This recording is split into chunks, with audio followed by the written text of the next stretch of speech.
बातें करते हम खेतों की और उसके रखवाली की, बाग बगीचा फल फूलों और फसलों की हरियाली की। हम बीजों की बातें करते उत्तम जल संसाधन की, हम तकनीकी बातें करते फसलों के उत्पादन की। हर किसान का सपना सच हो जीवन सुखद बनाने को, गाँव-गाँव के हर आंगन का प्यारा सा ये दर्शन। कृषि दर्शन, कृषि दर्शन, कृषि दर्शन, कृषि दर्शन, कृषि दर्शन, कृषि दर्शन, कृषि दर्शन, कृषि दर्शन। किसान भाई बहन नमस्कार, जोहार। कृषि दर्शन कार्यक्रम में रौरे मन के बहुत बहुत स्वागत है। किसान भाई बहन मन जैसे कि रौरे मन जानी ला कि हम रौरे मन ले हर हफ्ता नवा और बेस जानकारी लेके आवेला। आज भी हम रौरे मन ले नवा और बेस जानकारी लेके आई। मतलब किसान भाई बहन मन जानकारी लेवे कर आगे चलू हमरे देखो थे कृषि समाचार। नमस्कार, कृषि समाचार में आपका स्वागत है। मैं हूं अर्चना। आइए देखते हैं आज कृषि समाचार में क्या है खास। राज्य में चलाई जाती है बीजोपचार योजना। ओपन मिल समरसेबल पंप सिंचाई कार्य को करता है आसान। फसलों पर कीट व्याधियां आमतौर पर लगते हैं, जिस कारण किसान को काफी नुकसान उठाना पड़ता है। यदि बुआई से पूर्व बीजों को उपचारित कर लिया जाए तो काफी हद तक बीज जनित रोगों से बचाव होता है। राज्य के कृषक सभी फसलों की बुआई बीजों को उपचारित करके ही करें। इसके लिए राज्य में सीड ट्रीटमेंट कैंपेन चलाई जाती है। पशुपालकों के लिए मुर्गी पालन एक बेहतरीन आय का जरिया है। मुर्गी पालन को कम लागत में ज्यादा मुनाफा प्रदान करने वाला व्यवसाय माना जाता है। यदि आप अंडा उत्पादन के साथ ही मांस उत्पादन के दृष्टिकोण से मुर्गी पालन करना चाहते हैं तो ज्यादा से ज्यादा लाभ प्राप्त करने के लिए मुर्गी की उन्नत नस्ल झारसिम का पालन करना बेहतर होगा। झारसिम मुर्गी की नस्ल बिरसा कृषि विश्वविद्यालय द्वारा विकसित किया गया है। मुर्गी की यह नस्ल झारखंड के वातावरण में पालन करने योग्य उत्तम नस्ल मानी जाती है। इसकी बढ़वार तेजी से होती है। रखरखाव और देखभाल में अन्य नस्लों की अपेक्षा कम खर्च भी होता है। मखमली, तुलसी, रोहिणी ये भिंडी के उन्नत प्रभेदों में बेहतर माने जाते हैं। वर्तमान समय में इनकी बुआई की जा सकती है। 1 हेक्टेयर भूमि में 8 से 10 किलोग्राम की दर से बीजों की बुआई कर और उचित कृषि कार्यों को करके 150 से 200 क्विंटल तक भिंडी की उपज पाई जा सकती है।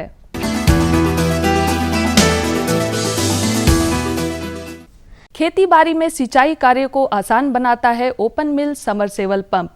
यह पंप गहरे कुओं, तालाब, नहर इत्यादि से पानी खींचकर खेतों तक आसानी से पहुंचाने में सक्षम है। गहरे कुओं, दूर स्थित तालाब, नहर या अन्य जल स्रोतों से पानी खींचकर खेतों तक पहुंचाता है यह ओपन मिल समरसेबल पंप।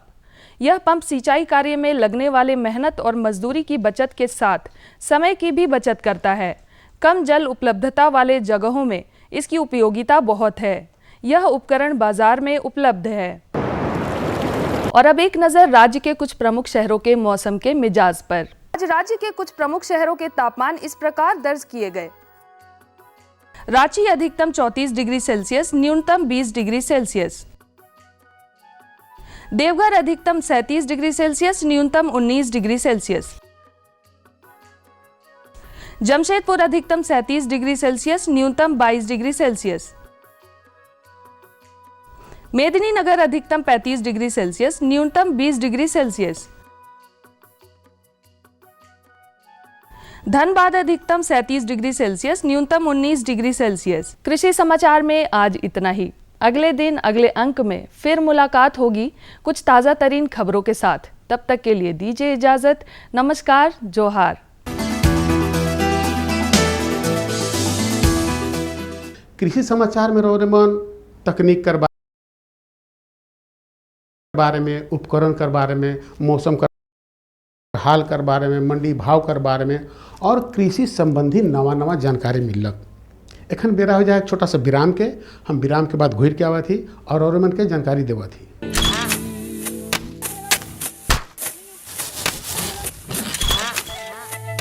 भारत भारत एक कृषि प्रधान देश है।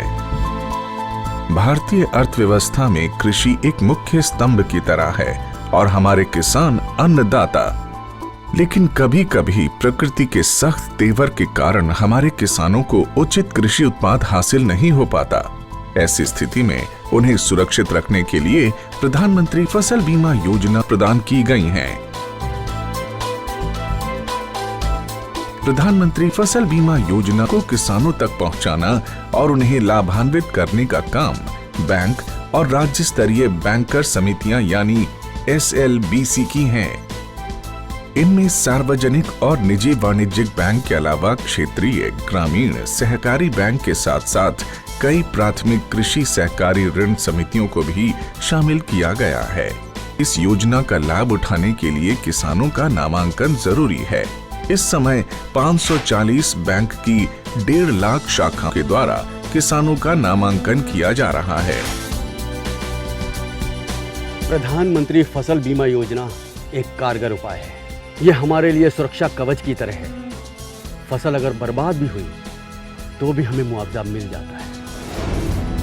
जमीनी स्तर पर की गई समीक्षा और अध्ययन के आधार पर कृषि मंत्रालय भारत सरकार की योजना प्रधानमंत्री फसल बीमा योजना में कई बदलाव किए गए हैं। इस बदलाव के कारण किसानों की समस्याओं का निदान कर उन्हें और सशक्त बनाया जा सकेगा।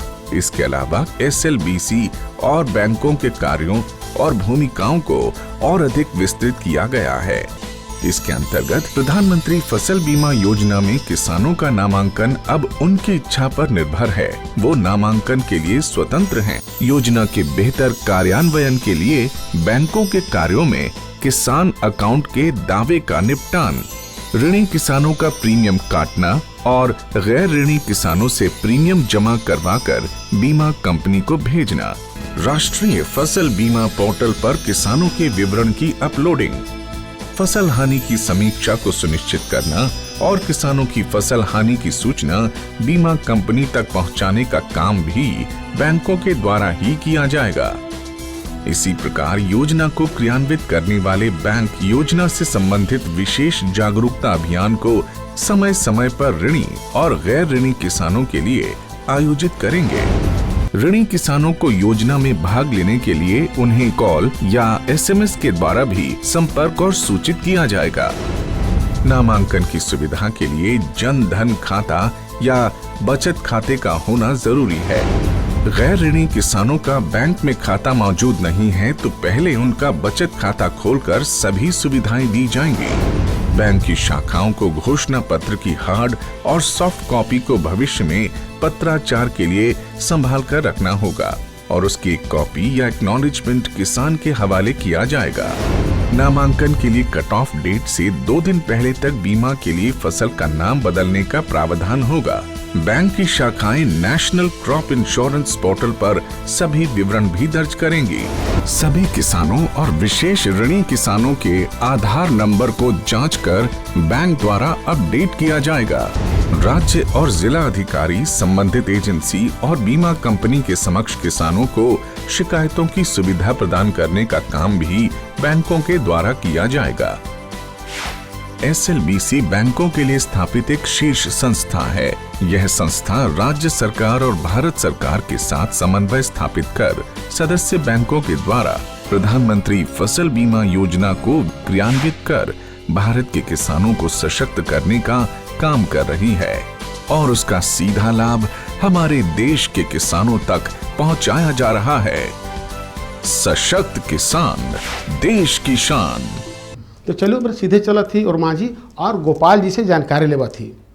किसान भाई बहन मन कहे कर मतलब है कि जैविक खेती करके फसल में कैसे फायदा लेवल जाएला, कैसे फायदा होएला और का फायदा होएला एकर बारे में जानकारी। तो चलो सीधे चला थी, गोपाल जी से बातचीत करा थी और जानकारी लेवा थी। बदलते दौर में कृषि के क्षेत्र में व्यापक बदलाव आया है। आज का किसान कृषि को उन्नत बनाकर अपने आप को पहले से ज्यादा सफल बना रहा है। ऐसे ही एक सफल किसान है और मांझी प्रखंड के सेवैया के रहने वाले गोपाल भारती। गोपाल जी लंबे समय से खेती के कार्य से जुड़ कर रहे हैं, लेकिन जब से इन्होंने जैविक खेती को अपनाया तब से पीछे मुड़कर नहीं देखा। आज हम आप पहुँचे हैं रांची जिला के और मांझी प्रखंड के सेवैया गाँव में और हमारे साथ इसी गाँव के गोपाल जी नाम के एक ऐसे किसान हैं जिन्होंने जैविक खेती के माध्यम से अपने जीवन को नई दिशा देने का कार्य किया है। ये कब से जैविक खेती कर रहे हैं, इनकी शिक्षा दीक्षा कहाँ से हुई है, आइए इनसे हम जानते हैं। मेरी शिक्षा दीक्षा सारी जो है वो रांची से ही हुई है और मैंने इंजीनियरिंग किया है, एमटेक किया है सेंट्रल यूनिवर्सिटी ऑफ झारखंड से, इन्वायरमेंटल साइंस में मैंने किया है। आप इन्वायरमेंटल साइंस से जो है डिग्री प्राप्त की है, बीआईटी मिश्रा से आपने सेंट्रल यूनिवर्सिटी से आपने पढ़ाई की है, आप काफ़ी युवा भी हैं जी। तो मन में कैसे विचार आया जैविक खेती के बारे में? तो पहले जो है जितने भी किसान थे जो कि इनऑर्गेनिक तरीके से खेती करते थे, जिससे कि हमारे हेल्थ पे काफ़ी बुरा असर पड़ता था, तो इसलिए हमने सोचा कि कुछ नया करते हैं। और रांची में जो है जैविक की खेती जो है काफ़ी कम लोग करते हैं, तो इसीलिए हमने अपना जॉब छोड़ा और फिर रांची आके फिर अपने ही गांव घर में हम लोगों ने ये स्टार्ट किया है जैविक खेती। तो अगर हम जैविक खेती की बात करते हैं, अभी वर्तमान परिसर में काफ़ी जैविक खेती का जो इस अंग्रेजी में ऑर्गेनिक फार्मिंग कहते हैं, काफ़ी प्रचलन इसका बढ़ा है, तो क्या कहते किसको ऑर्गेनिक फार्मिंग कहते किसको, तरीका क्या होता है, किस तरीके से किसान भाई ऑर्गेनिक फार्मिंग करते हैं, किस किस की खेती करते हैं? जी, ऑर्गेनिक फार्मिंग जो है बेसिकली कहते हैं जो कि जिसमें कोई भी केमिकल हम लोग यूज़ नहीं करते हैं।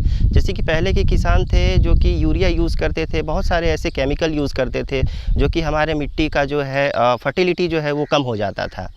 तो और उसमें जितने भी बैक्टीरिया होते थे वो केमिकल डाल के उसको मार देते थे।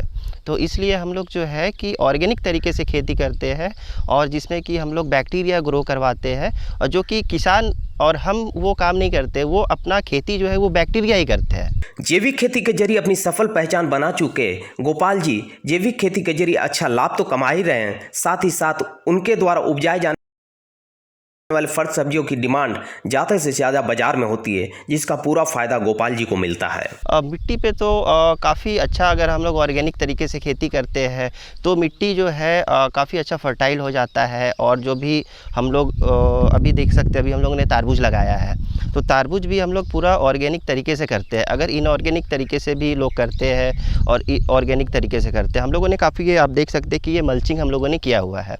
तो मल्चिंग किया है, तो मल्चिंग के अंदर हम लोग पौधे लगाते हैं और ड्रिप से ही हम लोग सारे केमिकल होते हैं जो भी हम लोगों को डालना रहता है,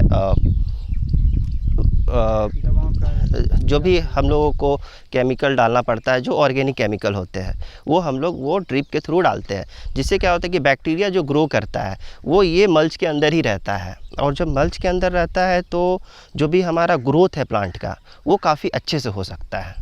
मतलब हम कह सकते हैं कि मिट्टी के लिए भी लाभदायक है जैविक खेती। जी बिल्कुल, मिट्टी के लिए बहुत लाभदायक है। जैविक खेती के माध्यम से हम लोग जितने भी हम लोग इनऑर्गेनिक तरीके से खेती करते हैं, सेम अगर हम लोग प्रोसेस करते हैं तो ऑर्गेनिक तरीके से हम लोग सारे चीज़ों का खेती कर सकते हैं। जितने भी किसान हैं जो टमाटर लगाते हैं, धनिया लगाते हैं, धान लगाते हैं, गेहूँ लगाते हैं, सारे चीज़ों को हम ऑर्गेनिक तरीके से उगा सकते हैं। ये तो खेती की बात आपने बताई गोपाल जी। अगर आपका व्यक्तिगत जीवन की बात करते हैं, आप काफ़ी युवा दिख रहे हैं जी, और हमारा देश में जो है युवाओं की जो जनसंख्या है काफ़ी ज़्यादा है, जिसे हम वर्किंग हैंड्स कहते हैं जी। तो कैसे मन में विचार कैसा है, रुझान कैसा है कि नहीं जैविक खेती की ओर अपने आप को अग्रसर करना है? जी, क्योंकि हमारे पूर्वज जो थे वो भी काफ़ी किसान है, वो खेती करते थे, तो उनका खेती करने का तरीका अलग था। तो हम लोगों ने काफ़ी स्टडी किया, काफ़ी देखा, तो जितने भी नए तरीके हैं हम लोग अपने खेत पे नया तरीका और नए चीज़ों को लगा रहे हैं, ताकि हमारा जो लोगों का जो नज़रिया है, जो किसान के प्रति नज़रिया है, बस हमें वो चेंज करना है। खेती के कार्य करते हुए गोपाल जी ने अपनी जिंदगी में तो बदलाव लाया ही, साथ ही गांव के दूसरे किसानों को जैविक खेती से जुड़ने की सलाह देते हैं, उनकी कृषि संबंधी समस्याओं का समाधान भी करते हैं। तकनीक से हमारा ये एक फ़ायदा हो गया है, क्योंकि पूरे गांव में आप देखते हो कि एक बोरवेल रहता था या फिर एक तालाब रहता था। तो पहले जो सिंचाई करते थे वो मोटर चला दिए और फिर वो पूरे खेत में पानी पट रहा है। तो वो पट रहा है तो क्या होता था कि एक खेत में तो काफ़ी सारे किसान होते हैं, एक गांव में काफ़ी सारे किसान होते हैं, तो एक ही पंप से सारे लोगों को चलता था। तो क्या होता था, गर्मी के दिनों में एक समस्या आती थी जिससे कि उनका कुआं तालाब सारा सूख जाता था। तो एक ये फ़ायदा होता है हमारा कि हमारा जो है वाटर लेवल जो है ज़्यादा नीचे नहीं जाता है, क्योंकि ड्रिप से हम लोग देते हैं तो पानी का वेस्टेज नहीं होता है। जिस चीज़ को जितना पानी चाहिए उतना ही देते हैं। और हमारे पूर्वज जो है पहले वैसे करते थे कि अब खेत में पूरा पानी डाल दिए और जो पानी का वेस्ट हो रहा है, सो हो रहा है, वो देख नहीं रहे हैं। तो ये अभी हमारा पानी का बचत होता है, पहले बचत नहीं होता था। पहले भी बचत होता था, लेकिन अब क्या है कि ड्रिप इरिगेशन से हमारा पानी का बचत काफ़ी ज़्यादा हो रहा है। गोपाल भारती जैसे किसान सफल उदाहरण के रूप में उभरे हैं। इनकी सूझबूझ और मेहनत के बल पर जहां इन्होंने अपने ज़िंदगी को बदलने का काम किया, वहीं अपनी सफल पहचान भी बनाई। आज ये दूसरे किसानों के लिए प्रेरणा स्रोत बनकर तो उभरे ही हैं, साथ ही साथ किसानों के विकास के साथ साथ अपने क्षेत्र और राज्य का विकास भी करने में इन्होंने अहम भूमिका निभाई है। जी, वैसे युवाओं के लिए संदेश है, जो लोग पढ़ लेते हैं, ऑब्वियस सी बात है, उनको अच्छा जॉब चाहिए, एसी के नीचे बैठना है, किन्हीं को खेती में तो मन लगता नहीं है, खेती करना नहीं चाहते। लेकिन उनको ये सोचना पड़ेगा कि जो किसान जो है हमारे देश का वो बैकबोन है। तो लोग अगर खेती नहीं करेंगे तो खाएंगे कहाँ से? तो लोग ये सोचते हैं कि हम अच्छे ऑफिस में बैठ जाएंगे, खाना तो हमें मिलेगा ही मिलेगा। तो वैसा नहीं है। लोगों को जो माइग्रेट कर रहे हैं यहाँ से दूसरे शहर में जा रहे हैं, तो उनको ये सोचना पड़ेगा कि अपने ही घर में, अपने ही गांव में कुछ करे, कुछ नया करे। टेक्नोलॉजी, इतनी सारी टेक्नोलॉजी आ गई है जिसका उपयोग करके वो काफ़ी अच्छा मुनाफा कमा सकते हैं। अगर हम बाजार व्यवस्था की बात करते हैं, जी, आपकी बाजार व्यवस्था क्या है? बाज़ार व्यवस्था ये है हमारा, क्योंकि अभी तो हम लोगों ने ट्रायल बेसिस पे ये तारबूज उगाया है, और अगले साल से हम लोग सोच रहे हैं, नेक्स्ट मंथ से हमारा जो है एक नया प्रोजेक्ट लॉन्च करने वाले हैं, जिससे कि हम लोग अपने जितने भी रांची के एरिया है, जो मेन एरिया पे फोकस करके हमारा एक स्टॉल लगाने वाले हैं हम लोग। जितने भी लोग हैं जो ऑर्गेनिक चीज़ लेना चाहते हैं, ऑर्गेनिक सब्जी लेना चाहते हैं, उनके लिए हम लोग एक स्टॉल लगाएंगे हर एरिया में, और हमारा सप्लाई डायरेक्ट कस्टमर को होगा। तो किसान भाई बहन मन, चलो हमारे सीधे चलते हैं अपन दूसर जानकारी को। और दूसर जानकारी है कि बैगन कर बिचड़ा कैसे तैयार करी और उकर वैज्ञानिक खेती कैसे करल जाए। ये दो जानकारी बहुत ज़रूरी है, बहुत ज़बरदस्त है। तो ये दो जानकारी ले चलो मेरे सीधे चले थी पलांडू, और हुआ कर जो विशेषज्ञ हैं उनका नाम है AK सिंह। तो हमरे उनका से जानकारी लेवा। जो किसान भाई बैगन की खेती करते हैं, उसका बिचड़ा उत्पादन कैसे करें, साथ ही उसकी वैज्ञानिक तरीके से खेती आप किस प्रकार से कर सकते हैं, आइए इसी विषय पर जानकारी देने के लिए आज हमारे साथ मौजूद है भारतीय कृषि अनुसंधान केंद्र हार पलांडू के वरीय वैज्ञानिक एवं प्रधान डॉक्टर AK सिंह जी। आइए उनसे बातचीत करते हैं। नमस्कार जोहार किसान भाइयों। देखिए, बैगन एक प्रमुख सब्जी की फसल हमारे झारखंड में अभी हो गई है, और इसकी खेती करीब करीब आप देखें तो पूरे वर्ष किसान भाई करते हैं। अभी एकदम सही समय है, और बिचड़ा उत्पादन के लिए पहले तो हम लोग 3 फीट लंबी और 1 मीटर चौड़ी और करीब 3 मीटर जितने भी चौड़ी क्यारी हम लोग बिचड़ा उत्पादन करते थे। लेकिन अब वो ज़माना चला गया है। अब समय आ गया है कि स्वस्थ बिचड़ा उत्पादन प्लास्टिक की ट्रे, प्रो ट्रे में हम लोग कर रहे हैं, और बाज़ार में ये ट्रे आसानी से उपलब्ध है। करीब 25 रुपये से 30 रुपये के बीच एक ट्रे आती है, उसमें के करीब 100 बिचड़ा पैदा हो जाता है।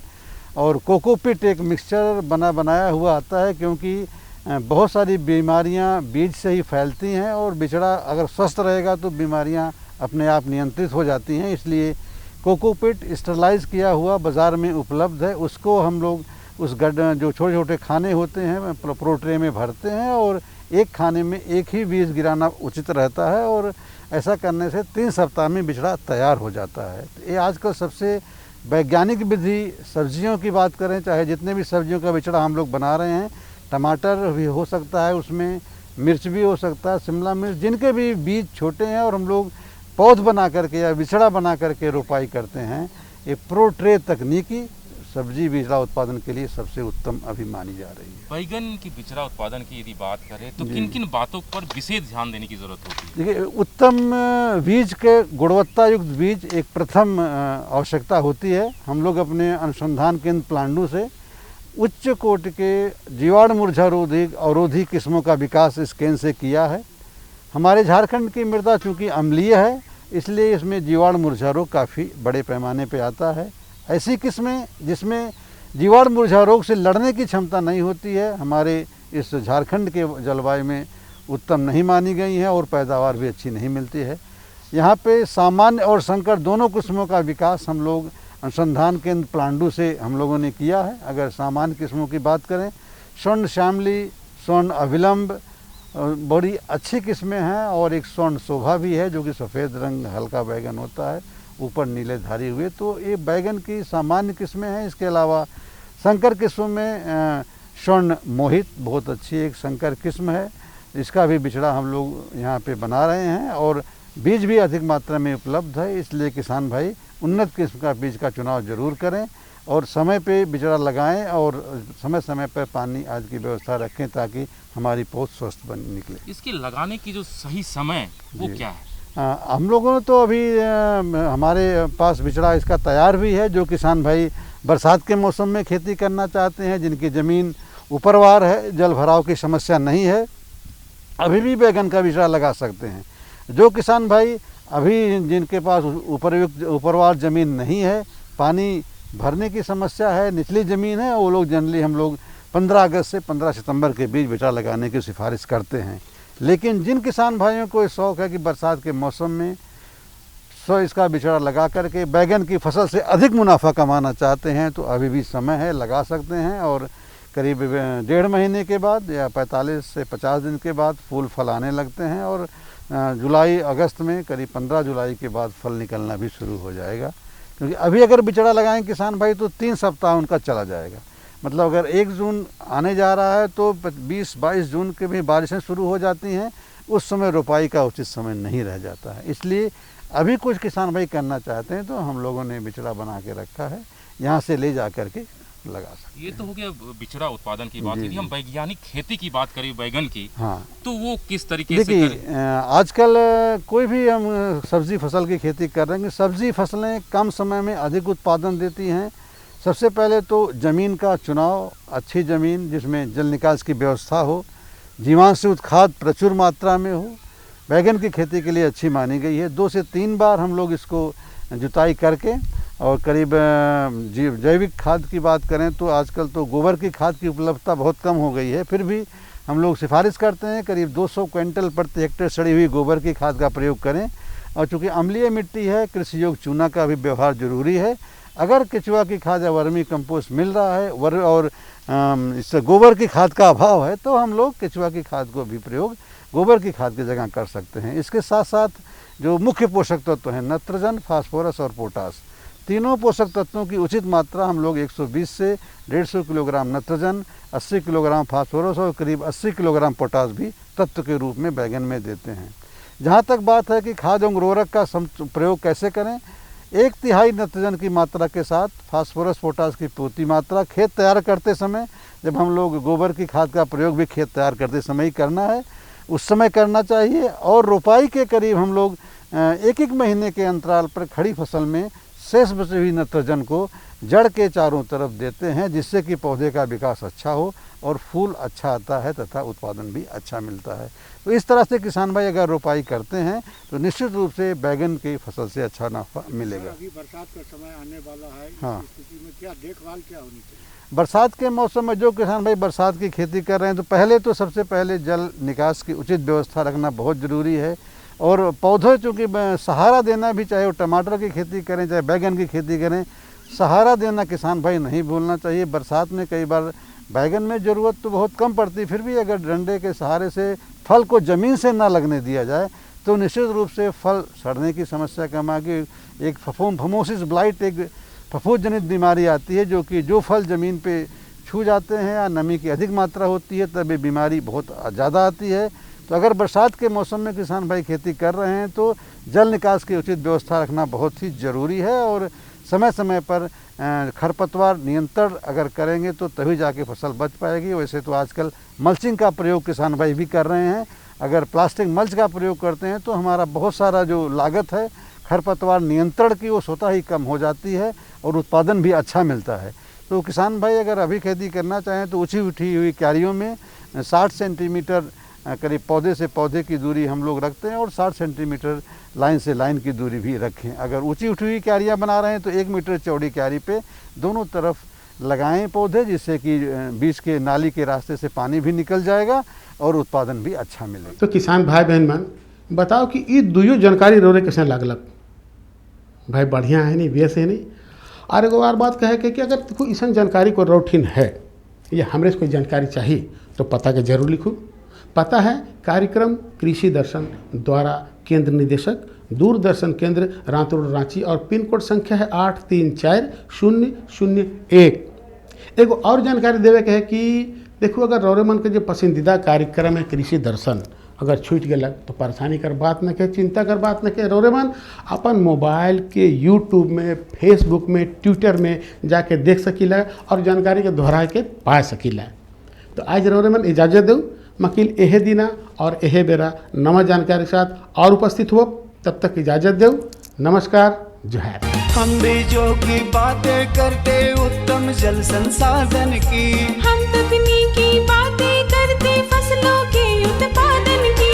हर किसान का सपना सच हो जीवन सुखद बनाने को, गाँव-गाँव के हर आंगन का प्यारा सा ये दर्शन। कृषि दर्शन, कृषि दर्शन, कृषि दर्शन, कृषि दर्शन, कृषि दर्शन, कृषि दर्शन, कृषि दर्शन, कृषि दर्शन।